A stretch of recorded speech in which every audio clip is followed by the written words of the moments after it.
বকেয়া মজুরির দাবিতে দ্বিতীয় দিনের মতো নবীনগর চন্দ্রা মহাসড়কে বিক্ষোভ করেছে বন্ধ হয়ে যাওয়া লেনি ফ্যাশন এবং লেনি অ্যাপারেল শ্রমিকরা। আশুলিয়ার ডিইপিজেড এলাকায় মঙ্গলবার সকাল থেকেই মহাসড়ক অবরোধ করেন তারা। অভিযোগ, 4 বছর আগে কোভিড মহামারীর সময় লেনি ফ্যাশন কারখানা বন্ধ করে দেয় কর্তৃপক্ষ। তখন শ্রমিকদের 3 মাসের বেতন, আর্নড লিভ এবং সার্ভিস বেনিফিট দেওয়ার কথা থাকলেও তা পরিশোধ করেনি। আর সেই দাবিতে গত 24 ঘন্টা ধরে মহাসড়ক অবরোধ করে রেখেছে শ্রমিকরা। এতে স্থবির হয়ে পড়েছে চলাচল, আটকা পড়েছে বেশ কিছু পণ্যবাহী ট্রাক। তবে বিকল্প পথে চলাচল করছে যাত্রীবাহী বাসগুলো। অপ্রীতিকর পরিস্থিতি এড়াতে সতর্ক অবস্থানে আছে আইনশৃঙ্খলা বাহিনী।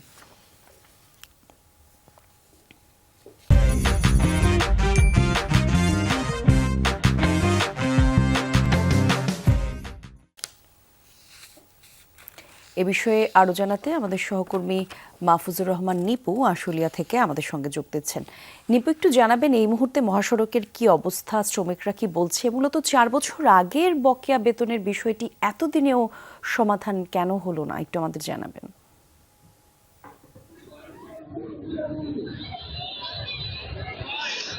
কলি, আগে যদি জানাতে চাই যে সড়কের অবস্থা কিন্তু সে অপরিবর্তিত রয়েছে। গত 34 ঘন্টার আগে যেমনটি ছিল, 34 ঘন্টা ধরেই কিন্তু সড়কটি অবরোধ করে রেখেছে ডিপিজেড বন্ধ কারখানার লেনি ফ্যাশনের শ্রমিকরা।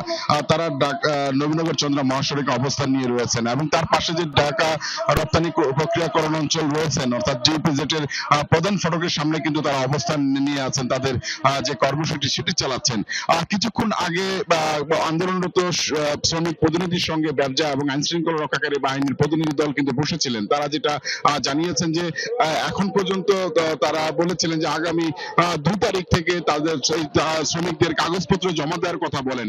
শ্রমিকদের এক অংশ বিষয়টি মানলেও অন্য অংশ কিন্তু ঠিক বা প্রতিবাদ করেছেন। তারা কিন্তু সেই সিদ্ধান্ত থেকে সরে এসেছেন এবং তারা বলছেন যে পর্যন্ত তারা তাদের যে পাওনা না পাবে সে পর্যন্ত তারা তাদের আন্দোলন চালিয়ে যাবে এমনটি ঘোষণা দিয়েছেন। এখন কিন্তু আসলে দুই শ্রমিকদের মধ্যে দুটি মত হচ্ছে এবং এই মতের নিয়ে আলোচনা শুরু হয়েছে। দেখা যাক তারপর কি হয়।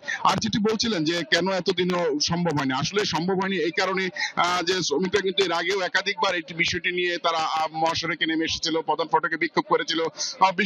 ব্যবসা কর্তৃপক্ষ বলছে যে কারখানা বিক্রি করে যে অর্থ পাবে সেই অর্থ দিয়েই কিন্তু শ্রমিকদের পাওনা মেটানো হবে, কিন্তু এখন পর্যন্ত সেই কারখানাটি বিক্রি করা সম্ভব হয়নি, অর্থ যোগান করা সম্ভব হয়নি, এই কারণে কিন্তু দিতে পারছে না। আর শ্রমিকদের দাবি হচ্ছে যে ইচ্ছে করেই গড়িমসি করছেন শ্রমিকদের পাওনা পরিশোধ করতে।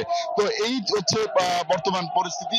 তবে এখনো পর্যন্ত মহাসড়ক অবরোধ রয়েছে, আইন শৃঙ্খলা রক্ষাকারী বাহিনী সর্বোচ্চ সতর্ক অবস্থায় থাকতে আমরা দেখছি। কলি, ধন্যবাদ আপনাকে নিপু।